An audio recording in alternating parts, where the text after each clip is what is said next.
I'm really, really honored to introduce Randy Kritkausky.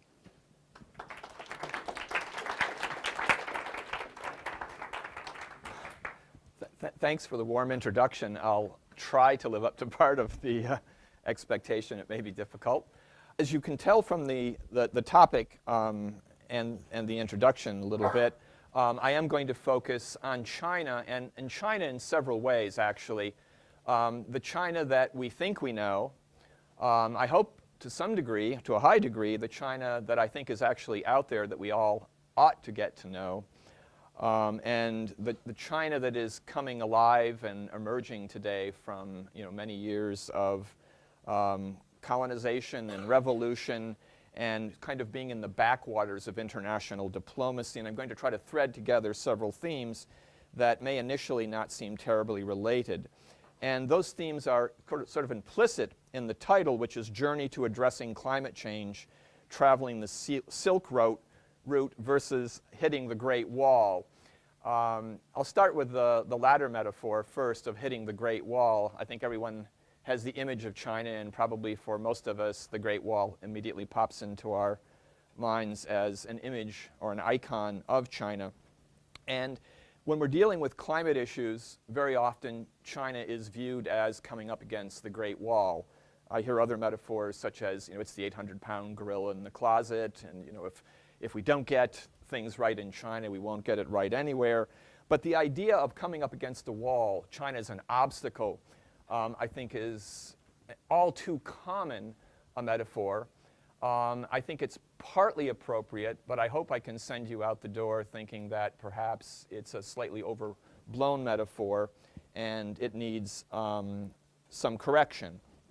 My worst fear, as I'll point out and hopefully point to some solution, is that China will be pushed back behind a new kind of self-imposed Great Wall, which is a kind of economic self-isolation where they'll develop an economy that is largely built on their internal growth, their growing consumer demand, and they'll be able to ignore the demands and the leverage that the global economy currently has on China, which is its main leverage point on climate change. I'll come back to that repeatedly. The first point that I want to make, and it will be familiar to some of you and to others it will probably be counterintuitive, is that I actually think that the best way to address climate change with China is to constructively engage China in commerce. And I'm not a free market fundamentalist. I actually come out of the 1960s with a vast distrust of corporations, which it took me decades to get over. But since I began my work in China, I have found that small and medium-sized companies and even some giant corporations in China are more enlightened and more progressive and more tuned in to our concerns about the environment and sustainable development than many of the academics and foundations that I work with in the United States. It's been quite a shock for me. Essentially what I'm going to argue is that a kind of fair trade or fair value trade for sustainably produced products in China might be as good a lever on mitigating climate problems with the Chinese as is the policy route that has been so highly profiled probably in this series and in your awareness and the newspapers leading up to COP15 in Copenhagen. After discussing this concept of sort of market-based solutions to climate change in China, I'll spend a little bit of time talking about how to negotiate with the Chinese. I have some experience with that in another realm, and I'll try to draw some lessons that might be applicable to COP16 and who knows what else as we go forward with climate negotiations. What I'm going to do is I'm going to begin with a sketch of three models of the economics of incentivizing responsible action on climate in China. These are not necessarily representative. They're just models that I think are illustrative and models that I hope I have something maybe a little bit unusual to contribute toward your understanding. The first one is the very familiar mechanism of the Clean Development Mechanism, the so-called CDM, which came out of the Kyoto Protocol. And how many of you are familiar with the CDM, or Clean Development Mechanism? Not a couple of you. Okay, so here's a thumbnail sketch of it. In the first round of international treaties to reduce climate change, nations were tossed into two categories: developed nations and developing nations. And in a sense, developing nations got a bye for the first round until 2012. And those who got a bye, that is a pass from the restrictions or the mandate to reduce emissions, were allowed to trade their carbon reductions with the developed world. The idea being that if we really want CO2 reductions, we need to create some kind of mechanism for funds and wealth to be transferred from countries that have the ability to invest in these technologies to countries that don't. And the hope and the dream, the aspiration, was that countries like China would engage in more CO2 reduction activities if foreign investment dollars came to them. And the mechanism that was created was the Clean Development Mechanism. And the idea was there'd be some kind of certification body which would look at projects on a project-by-project basis and decide if they met two criteria. One is the principle of additionality, and the other is the principle of leakage. The principle of additionality is really the heart of understanding the Clean Development Mechanism, because what it really says is that foreign countries will be able to buy carbon reduction credits from projects in developing countries if and when, and if and only when, there's an additional reduction of CO2 emissions as a result of the foreign investment. So, for example, if a Chinese factory had to reduce its pollution because of some kind of legal requirement, and it put scrubbers on its smokestack and it incidentally reduced CO2 emissions, that doesn't qualify, in theory, under the Clean Development Mechanism. But if they could spend an extra $2 million and double the CO2 reductions, in theory they should be able to sell those additional reductions to the European Union and this international exchange carbon reduction offset mechanism. Here's what has happened. And again, I take this as a warning apropos of a previous speaker, John Wilcock, whom I just really admire, who probably began his presentation, as he always does, warning us about looking for horribly complex solutions to horribly complicated issues. And I think this is an example, the Clean Development Mechanism, of a horribly complex mechanism to address a horribly complex problem, which is climate change. And here's how it worked in China. Because China had a pass or a buy from the mandates to reduce its CO2 emissions under Kyoto, and it had a buy or a pass from another treaty, the Montreal Protocol, which was to reduce chlorofluorocarbons, basically ozone-damaging gases. The Chinese quickly figured out they could put these two things together. And what happened is that Chinese investors began to build factories to make CFCs, which were banned in the rest of the world, but not in China. This is the refrigerant, that's in your air conditioner, old air conditioners, old refrigerators. You have to pay a fortune to have destroyed when your refrigerator is dead. So here they are manufacturing these things in China. And if you look at the chart of greenhouse gases and their equivalents, you'll see that CFCs are way up there. The multiplier effect is, I think it's either hundreds or thousands of times per ton. I've forgotten the exact number of a CO2 equivalent. So if you can reduce 1 ton of CFCs, it's the equivalent in international greenhouse gas accounting of reducing thousands of tons of CO2s. So the Chinese started manufacturing CFCs, which they were allowed to do, piping them across the street to an incinerator and burning them and destroying them, and then selling that reduction to the European Union so the European Union could meet its CO2 emission reduction targets. Sounds like a nightmare, and it is. It's an unanticipated consequence of very complex policies that, when they converge, produce a result that they're not supposed to produce. There are many examples of this. They're beautifully documented in New York Times articles. This isn't my conspiracy theory or my desire to beat up on the Chinese. I'm actually more often accused of being their defender and apologist. But I'm starting with this example of where complex international mechanisms go wrong, because I'm going to try to lead you in a moment or two to what I think are much simpler and more elegant economic solutions to reducing CO2 emissions. So the clean development mechanism, as it has been practiced in China, I would say is questionable. There have been recent articles, again, in the New York Times, Wall Street Journal, about dams that have been built in China and have qualified for the clean development mechanism, even though the dams were scheduled decades ago, were financed decades ago, long before there was a Kyoto Agreement, and they don't produce any additional CO2 reduction. But the Chinese government is succeeding in getting these certified in the international marketplace as CO2 reductions and selling the emissions. Okay, so we start off with one failed example of how economic drivers can sometimes unintentionally push what we thought were going to be climate-friendly policies in the wrong direction. Let me give you an example of a program that I think is succeeding brilliantly in China. You can read about this by one of my favorite Chinese, or actually an American journalist in China. His name is Evan Asnos. He's taken up residence in Beijing. He has a blog in the New Yorker and online.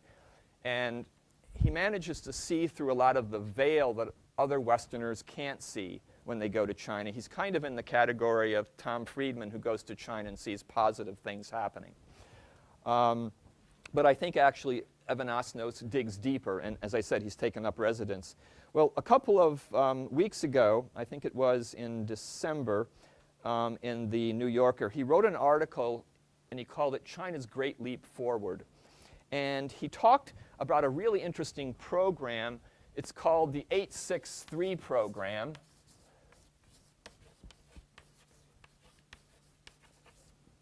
Explain where 863 comes in a moment. And it's basically a government, a huge, massive Chinese scale program for subsidizing research and development in the high-tech field. And the origins of this are absolutely fascinating and I think illustrative of why we need to be cautious about making any sweeping generalization about China's commitment to climate change. This indicates that they were onto this beast long before we were, and that they're putting more consistently more resources behind research and development on this than sometimes we are. Here's how 863 came about. In 1986, under Deng Xiaoping, before doing business and practicing capitalism was really quite legal in China, an advisor, a technical advisor, wrote a memo to Deng Xiaoping in March, third month of '86, and said, hey, look at America. They're smart. They're investing hundreds of millions, in fact, billions of dollars in research and development, and we're spending all our money on military research and development. We're never going to become a modern country if we keep dumping all of our money into military research and development. So Deng Xiaoping got the message, literally, wrote a memo, scribbled in the margin of it, Program 863, and said, China is going to start from this point forward in investing in high tech.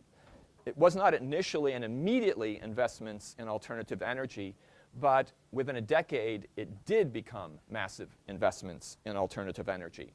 Well, as I said, the model was taken from the United States. And the irony and the beauty of Evan Asnos' article is he actually compares the Chinese investment in high-tech and alternative energy with US investment in high-tech and alternative energy over the same period. And the Chinese curve goes straight up. And the US investment in alternative energy goes like this, depending on which administration it is. Carter administration up, end of Carter administration down, Reagan administration bottoms out, then back up. And what this means is that US companies that were trying to invest in this sector got a ride, then crashed, got a ride, then crashed. It's not a very predictable message. It's not a very predictable economic incentive to deliver to industry. And if there's anything industry likes and wants and demands in terms of making investments, it's predictability. Well, the Chinese government, as we all know, has one party, one rule, and a relatively consistent policy over time. So what they did is they began to use Program 863 to invest first in high tech in a very broad sense, and then quickly, because they saw the handwriting on the wall for climate change and sustainable development, in alternative energy. And one of the companies that benefited from this is one of my favorite companies that I've recently encountered in China. It's a company called Hemin. You can Google it and find it, H-I-M-I-N. I'm going to pass around a little brochure. I'm sorry for people who can't see this tiny little brochure, but if you go on the website, you're going to see an image of a giant building that has this horseshoe array in front of it. And I encountered this building as I was driving down the Chinese equivalent of an interstate in October in the middle of a province, Shandong province, which is south of Beijing, that is supposed to be officially high on the list of poverty-stricken provinces. And all of a sudden, by the side of the road is this 15 or 20-story building with this huge horseshoe array, which I immediately recognized as something to do with solar energy. And my friend, who's a Chinese colleague, we practically went off the road. It was like an hallucination. Couldn't believe the scale of this thing. So we went down to the exit, came back, and spent the better half of a day walking in the front door and asking Hemin, what are you doing? What is this place? And here's what we found out. It's about a 10-year-old company. It manufactures hot water heating systems for homes. And if you do travel in China, whether it's now rural or urban, you'll note that almost all new buildings, modern apartment buildings, have this big long thing. It's a tube maybe 10 feet long, about 1.5 feet in diameter. It's black, and it has a bunch of pipes coming down from it. It's a particular technology developed in China for rooftop hot water production, and Hemin has perfected it. They have about 30% of the Chinese market. The production of Hemin Corporation equals the entire production of the European Union. And I think the Hemin company is something like equal to the next 1,000 competitors in China combined. Really huge success story. It was founded by a visionary who's been making headlines in the Wall Street Journal and New York Times in the last few months. His name is Wang Ming. It's a beautiful story. He's a former petroleum engineer who woke up about a decade ago one morning and said, I've got a daughter. What kind of world am I leaving to her? I can't continue to work in this industry. I've got to do something else. So he founded Hemin with support from Program 863. So he's built this factory office building, which is solar heated. He's now in the business of making photovoltaics. He has the largest laboratory in China for testing all kinds of solar energy. And his city, which is called Solar Valley, which is now building out around this giant headquarters, will be the host of the 4th International Solar Cities Congress this year in October.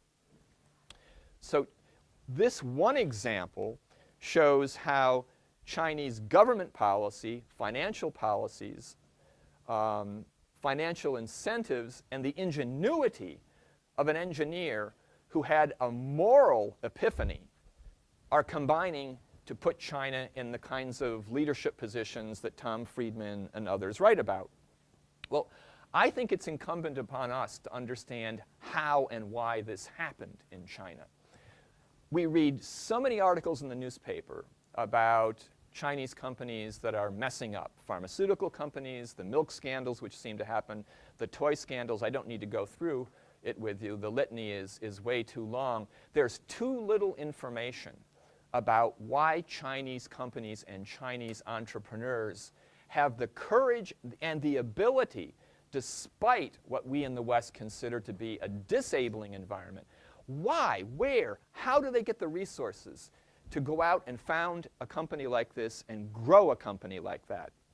So in order to answer that question, I just worked with a team of 4 students from Middlebury's graduate school affiliate, which is the Monterey Institute in California. And 4 graduate students went to Heman for their entire J term, and they are in the process of writing up a case study of how Heman happened.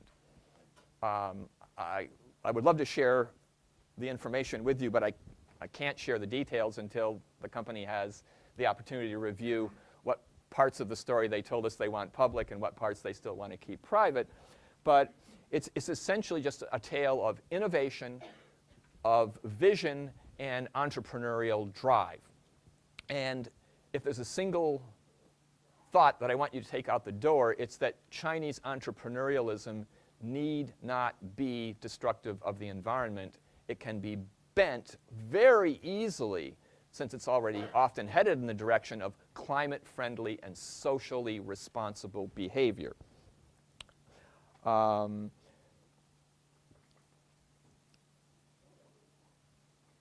The last point I want to make about Heman Corporation, which is a point we'll come back to at the end of my presentation, is that the economic and social impact of this country on the rural countryside is absolutely phenomenal.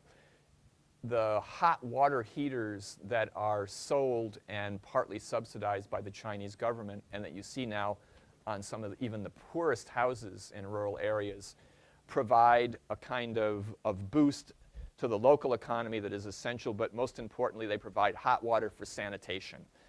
And in China, no climate policy will succeed, ever, if it doesn't have an economic development implication.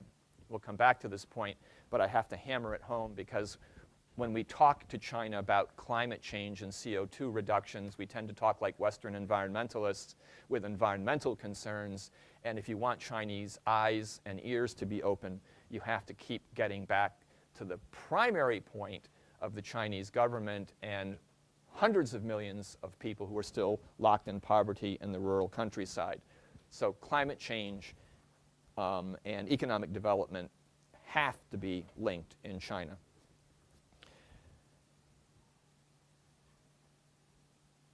There have been recent reports that would challenge the glowing image I've just given you of China's alternative energy future. If you read the newspapers carefully, you'll realize that China has an exaggerated form of the dilemma we have, which is in the United States, we're now talking about the problem of the grid. We've got facilities going up, in many cases more rapidly than the grid can accept. So in the Midwest, we have huge energy potential, but there's no grid there to take the electricity and distribute it. This was a huge problem in China. A somewhat neglected, but I thought absolutely startling article came out very quietly in the wake of the Copenhagen COP15 meeting. The Chinese went home, and their National Assembly quietly mandated all across China the same kind of tariff fee program that we have in Vermont. We have this program in Vermont. I think is it 50,000 kilowatts? Is that the scale of it? Is that correct? Does anyone in the room know? There was a recent announcement of this guaranteed price, which was very inviting for people to go out and put up windmills or deal with biogas. It made national news, and it was viewed as a very positive development in Vermont that the government would get behind this and say, let's create a rate that is so inviting that people will go and do it. Well, the Chinese government went home and said basically to every power purchaser in China, including the national grid, you will buy all alternative energy produced in China, henceforth. And if you don't, you must pay the producer twice the value of the energy they produce. So they took a little policy that we have here in Vermont and did what often happens in China, just blew it up to giant proportions. So now the Chinese have a program for creating innovation, which is the 863 program, among others. and they have the emerging technical ability driven by an economic mandate, which is that all alternative energy will be purchased at a profit. It's really astounding development. So now we have an example of another economic model. First one was a failed one. This one is a successful one. It's a national policy. What I want to do next is I want to get down to the grassroots level, the micro enterprise level, and look at 35 million enterprises in China. That's how many there are. Since Deng Xiaoping took the lid off and allowed private enterprise to blossom, 35 million enterprises have developed. Something very exciting is happening there. And with the exception of Evan Osnos and Tom Friedman and a few others, I think our organization is one of the few to go out and document the complexity and diversity of these companies. And the message I'm trying to bring to you today is that there is enormous hope in the diversity within those 35 million enterprises. Again, I don't want to hammer the point because I don't want to reinforce the stereotype, but you know about the companies that make the knockoffs. You know about the companies that make the substandard toys and toothpaste and tires and on and on and on. What you probably don't know about is that there are undoubtedly, by my estimate, millions, I can't tell you whether it's 3 or 5 or 10, but there are millions of Chinese enterprises that were created by people from rural areas who never went beyond the 9th grade, who bring rural values, not business school values, but rural Chinese values into their factory. And they are so deeply embedded in the communities where they came from that they equate helping their community with getting rich.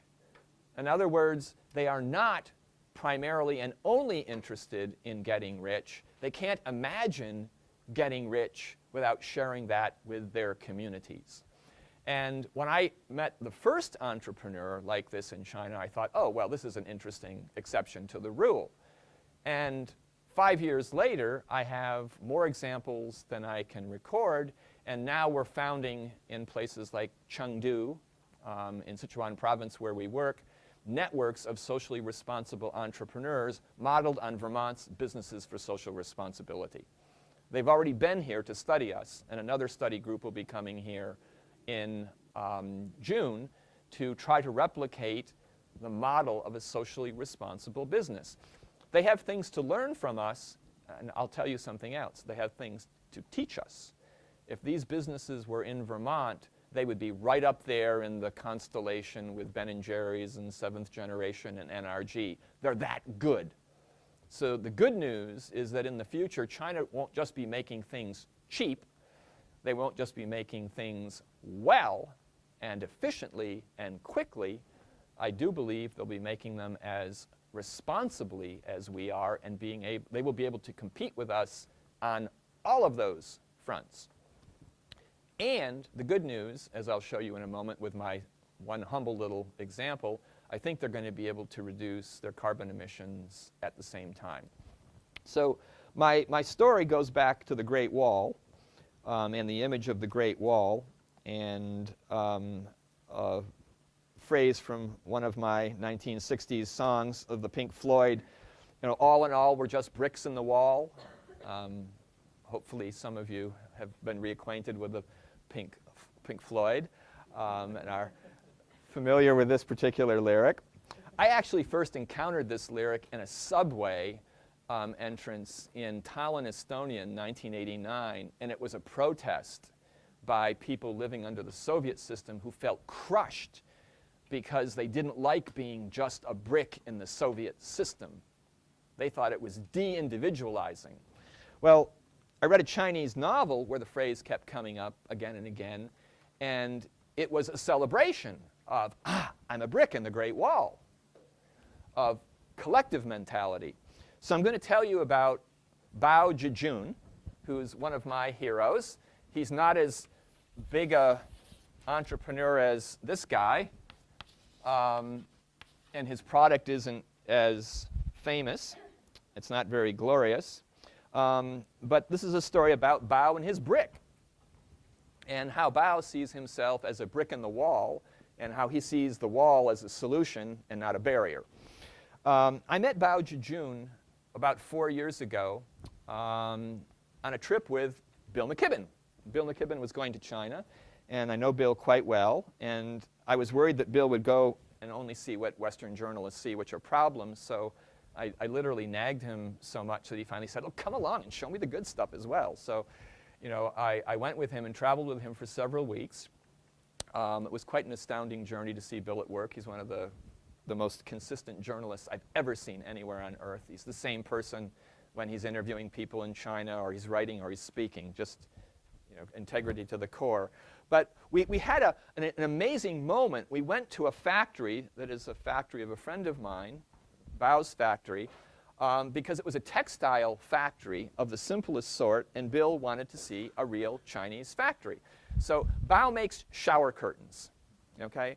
Making a shower curtain is pretty simple. You've got a big roll of fabric, you cut off a piece, you hem it at the top of the bottom, you put grommets in it, and you put it in a plastic bag, and that's it, okay?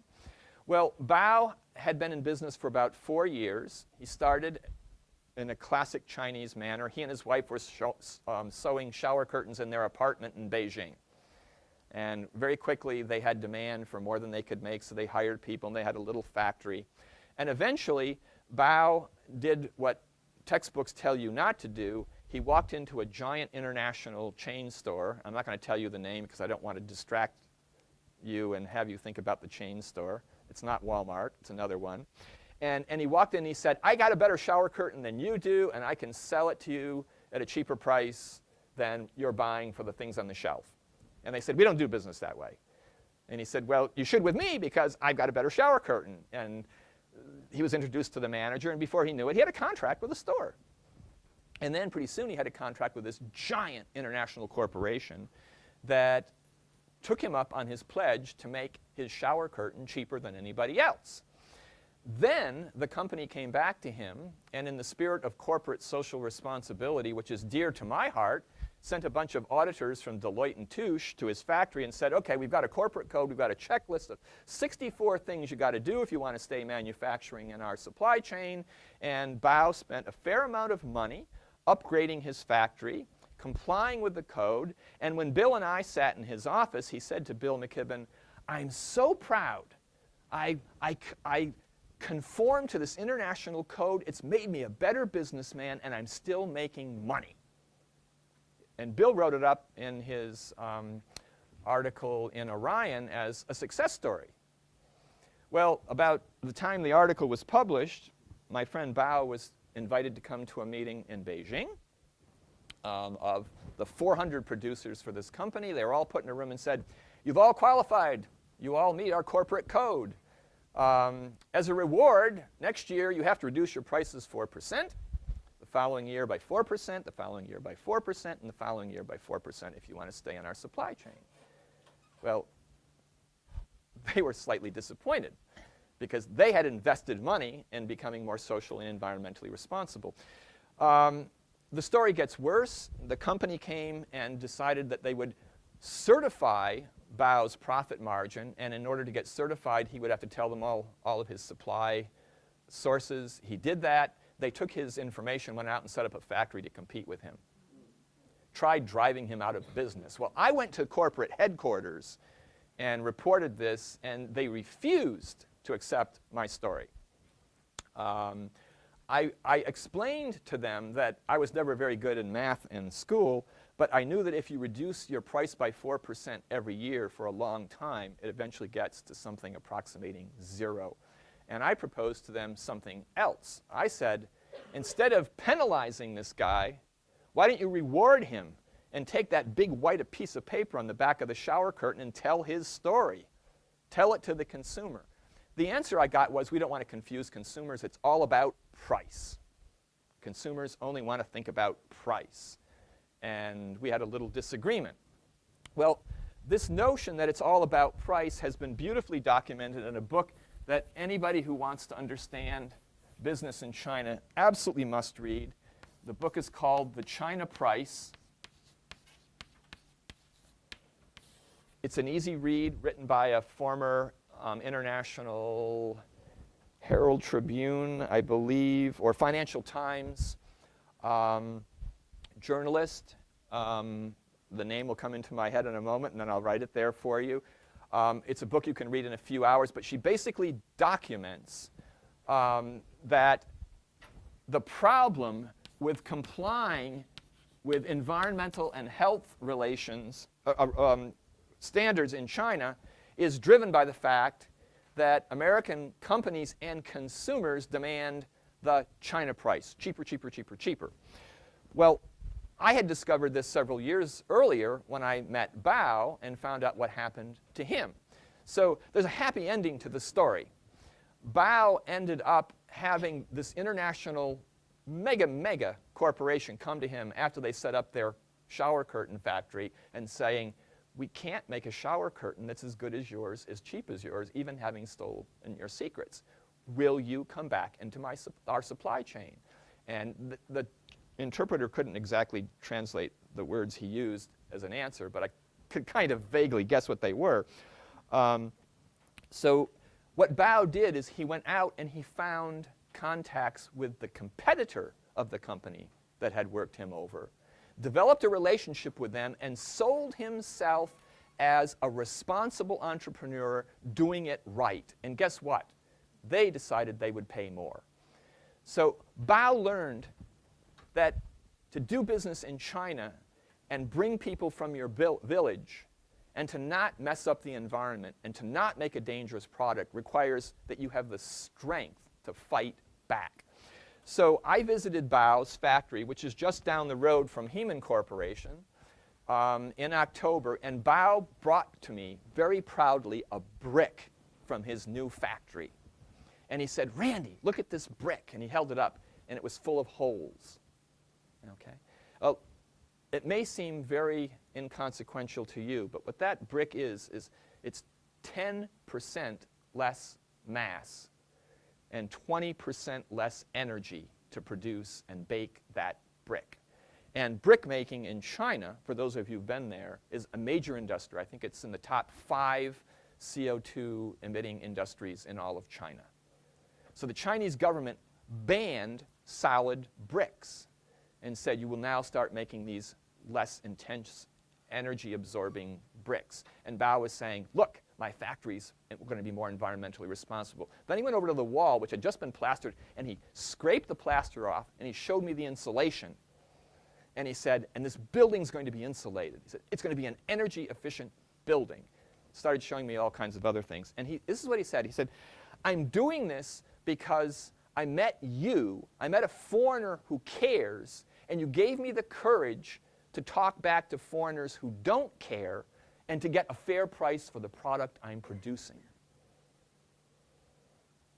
So as I told the class I just taught on corporate social responsibility, if Bao can learn that lesson, and some of these 35 million other Chinese companies can learn this lesson, and they can learn to talk back to us and get out of the China price trap, they can participate in an economic incentive system that will reward them for producing quality products, safe products, clean products, worker-friendly products, environmentally friendly products that reduce CO2 emissions.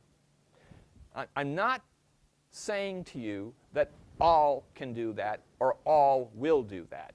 What I'm saying is it's a policy strategy that we need to begin to look at. And we can make it work because there is the inclination on the part of these entrepreneurs to do it right as it is right now. All we need to do is incentivize it instead of disincentivize or discourage it, as the China price and Walmart and others who demand lower prices are currently doing. So the main point that I'm making here is that we can build solutions, as Bao would say, literally one brick at a time. Okay? The alternative to not letting China escape from the China price dilemma is that China will turn inward and say, we can't make a decent profit trading internationally. We can only grow on our own consumer economy, and they will be less interdependent and less susceptible to our leverage to get them where we want to get them. So as consumers, as economists, as future business people, we have a lever that's a lot less complicated, a lot less intimidating than, Kyoto Round 2 or COP 15, 16, 17, or clean development mechanisms. All we have to do is find ways of incentivizing Chinese entrepreneurs to do what they need and want to do. Okay, I'm kind of running out of time, so I'm going to take my last 2 minutes to summarize what is another presentation that I will write up soon and you'll have to read. And the point I wanted to make was about communicating and negotiating with the Chinese. Essentially, I've made it. If you understand economics from the Chinese perspective, if you understand that there are Baos and Wanmings and Heman corporations, and if we engage those companies in international negotiations, and if we speak respectfully to the Chinese and view them as a partner in a solution instead of the enemy and the adversary, we can make progress on climate change negotiations. If we continue to paint China into a corner where we tell them reduce CO2 emissions at your cost, but we don't link that solution to economic development, I don't think there's any hope of a future climate change agreement. And I would point in summary and conclusion to the history of the Brundtland Commission back in 1982 and 1983, which was charged with coming up with a reconciliation of two competing values at that time between the environment and economics. And they invented a term that is today just absolutely at the tip of all your fingers. They came up with the term of sustainable development.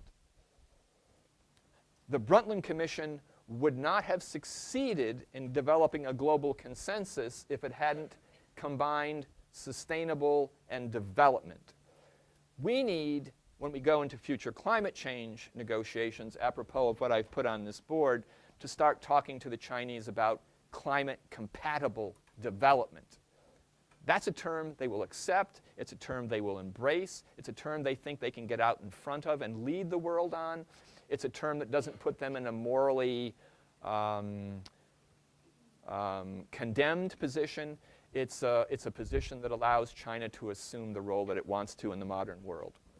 So let me stop here and take your questions and greet your, I hope, concerns and sometimes maybe your skepticism. Thank you.